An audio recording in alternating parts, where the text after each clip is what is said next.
Ano gagawin ko? Alam ko na, maghihingi na lang ako ng tulong. Tulong! Tulong! Lakasin ko yung mga tao dito. Ayun, may tao. Lalapitan ko. Tutulungan na po ako. Nadapa po kasi yung kaibigan ko. Sige, tutulungan kita. Pakain mo to sa kaibigan mo.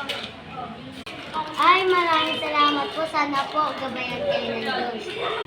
Go! Kaibigan, kaibigan. Kaibigan, kaibigan. Kaibigan, po ka nga dyan. Okay, ito. Maraming salamat sa binigay mo, kaibigan.